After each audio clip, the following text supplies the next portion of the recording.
Hey everybody, and welcome back to another video on my channel. Today I'm doing a collaboration that I'm really excited about, and we're going to have a special guest named Koen on our channel.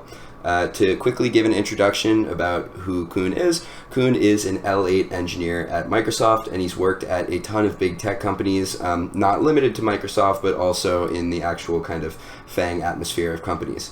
Like I mentioned, Koen is an L8 engineer, which is pretty damn high up. He could be my boss's boss's boss, and in fact, if you compare the tech lead to him, he would probably be his boss's boss. So to put things in perspective, this is a guy who really knows what he's talking about, and he has a really insightful channel over at Koen the Engineer. And I feel that considering many of you guys are people who are already software engineers looking to advance yourselves in your career, it would be really beneficial for all of you to hear from him if you haven't already checked out his channel. So I'm going to give him a quick chance to introduce himself, let's go ahead and hear from him, and then we can go ahead and do our Q&A. Thank you, Jordan, for having me here, and thanks for the introduction. Hey everyone, I'm Koen. I'm a partner level engineer currently working at Microsoft. I previously worked at Facebook as well. I met Jordan recently through my YouTube channel, which is pretty new and small, which is mostly a place where I share practical tips and tricks on how to grow your career as a software engineer. So once you watch Jordan's videos, nailed your interviews, and landed your dream job, go check out my videos, and hopefully they can help accelerate your success as a software engineer. All right, awesome. So I appreciate the introduction, Koen. And the main topic that I kind of wanted to cover today with you is, like I mentioned, a lot of the viewers on here are, currently software engineers, and that's the reason they're looking for systems design content. They generally want to be getting from, an existing job, but to probably the next level. And as a result of that, many of them are probably thinking about whether or not they want to kind of stay in their current company or whether or not they want to leave it. And so as a result, I have a few questions for you, which I'm very curious to hear your insights on, as you've been in this industry for a while now and have clearly kind of advanced through it quite a bit. So, I'd obviously love to pick your brain here, and the first question I would really love to ask you is, how do we know when is a good time to leave a company? Basically, what if you're on, perhaps even a rock star team, but you feel underpaid? Is that necessarily a good time to leave it? Or what if you kind of lack the scope of work that you like, but your work-life balance is really good? Yeah, that's a great question, Jordan. I think it's almost one of the most ambiguous decisions we have to make from time to time on our career. And it's really ambiguous because we often try to answer it reactively to certain events that are happening. For example, a recruiter reaching out regarding a really good opportunity, or you just finished a performance review and you didn't get the pay raise you were expecting, or that you had a discussion with your manager and there's something that's triggering you to think about pursuing different opportunities. There's certain events that can trigger us to think, and oftentimes we try to make the decision based on those events reactively, and that's what makes really hard, because a lot of times if we bias the decision to those particular events, we are not thinking holistically about how to really think about the next step. So my recommendation is to really have a proactive career planning ahead of time, ahead of those events, so that you always know what are you looking for in the current phase, and are you getting that in the current role. So if you haven't found a domain that keeps you motivated, excited, and curious, then I think you should. That's where you should first do a breadth first search to find that domain. For example, if you're working on some front-end user experience work, and it's not quite what makes you excited, and you are thinking, hey, should I be a machine learning engineer? Should I be a backend or infrastructure engineer? Those are the really good questions to ask yourself. And if you find yourself in that phase, then I think you can use that to make certain decisions about where you want to be. If you haven't found domain you are excited about, then maybe you should change a few domains to see what different kind of work looks like, feels like, and hopefully that can help you find an area that really makes you excited. And if you're already in a domain that you feel passionate about, for example, then my recommendation will be to keep going deeper in that domain, and try to progress further in your career towards more senior levels within that domain. So there's also, once you get to more senior levels, there's also the option to pursue people management, right? So there's different paths you can go in those domains. But I think finding a domain you are passionate about, that's the first step, and then keep going deeper.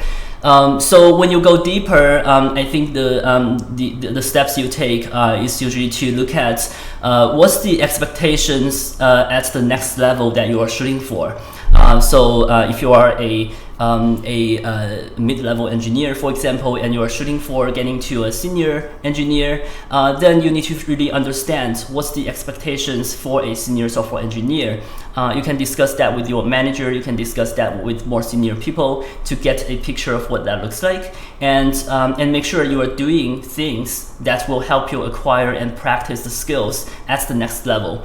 And this is also where you can evaluate whether your current role or the current team or your manager is supportive of that path. And if you feel like there's not enough opportunity for you to really acquire the skills and demonstrate the skills at the next level, that's where you should think about, hey, is this the right place for me to be? And is there a better place where I can progress towards my goal faster? So that's how I think about this. And also sometimes I think money and salary, that's a good, very important factor in this decision as well, right? So my recommendation is to not spend too much time on the difference between, for example, 100K a year versus 150K, or even 200K versus 300K. Instead, if money is what motivates you, then go for $1 million a year and really understand what it takes for you to get there, and understanding what that path looks like, and spend all your time on that path. And what it takes to get there is usually very, very different from what you would do for hopping around, like shooting for some small bumps in the compensation. So that's how I think about this question. Yeah, I think that's a really great answer, especially the part about being proactive. I think a lot of us, when performance reviews don't necessarily go our way, or we realize that we're going to get promoted maybe slower than anticipated, feel the need to jump ship. But I think your tip to really have that super long-term plan to hit your long-term goals, as opposed to just necessarily going for each short-term bump, is a really, really great piece of advice that we could all, myself probably included, could follow.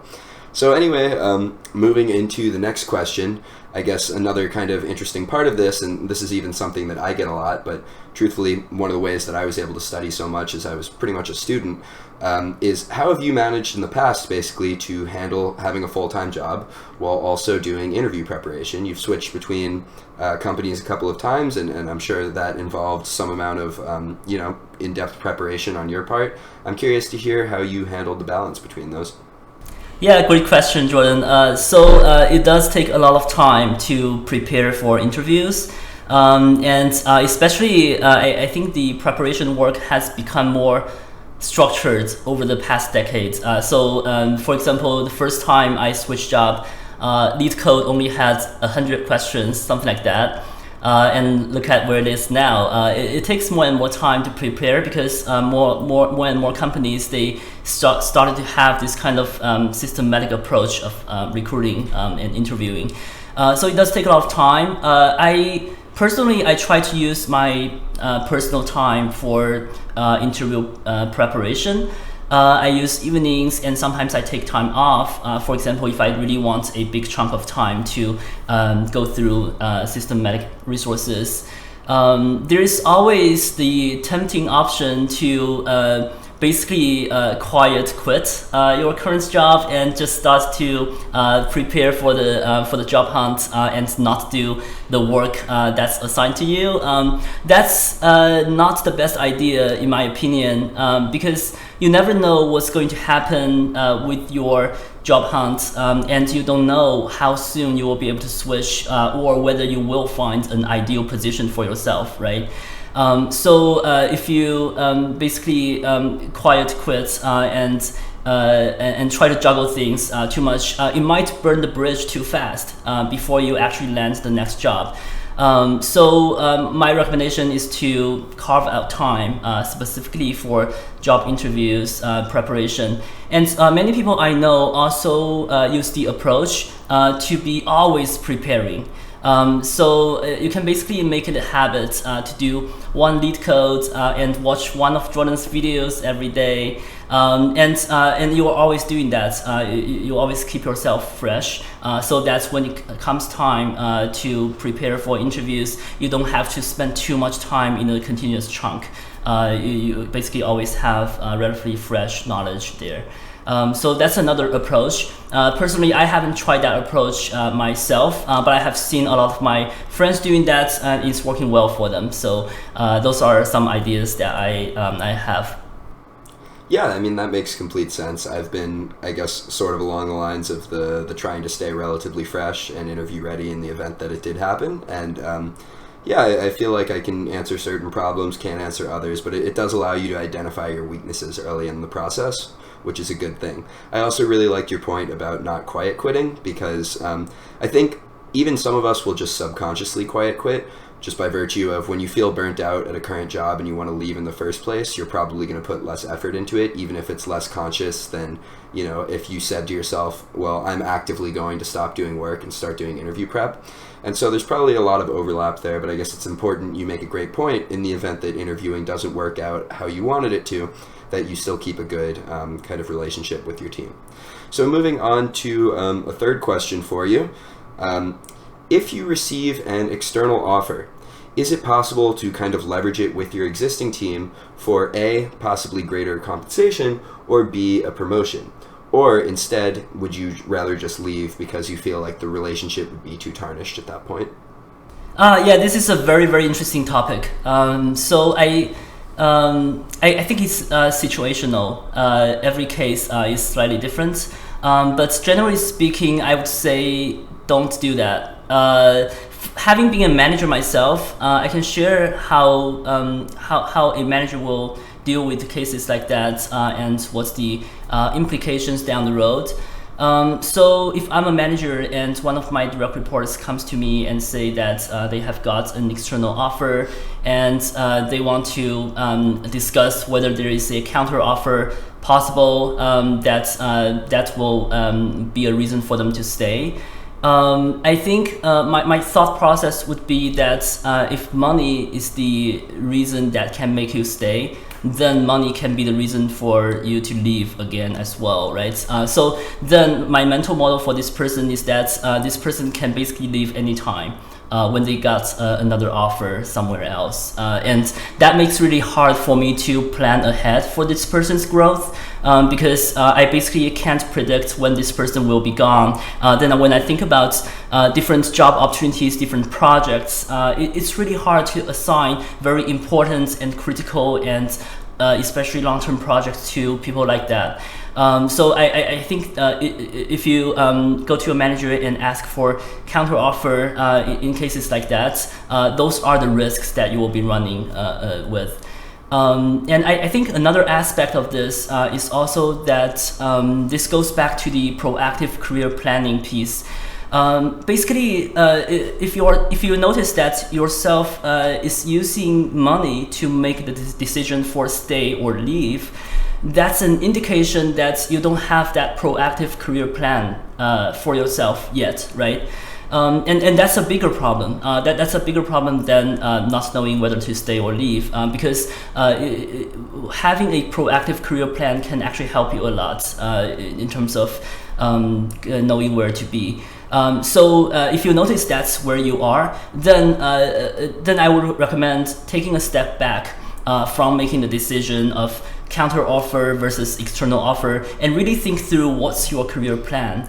What's the current stage of your career? What do you want to be next? And whether your current team or the external opportunity is offering you the right environment for you to grow towards the next level or go towards your goal. So that would be my thought process for how to think about that question.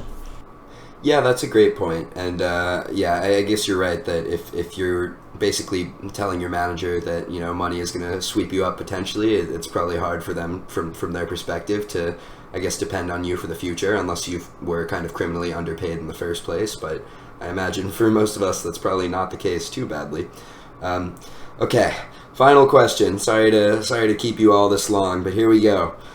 So basically, in the past, Kun, you have worked at some really amazing companies.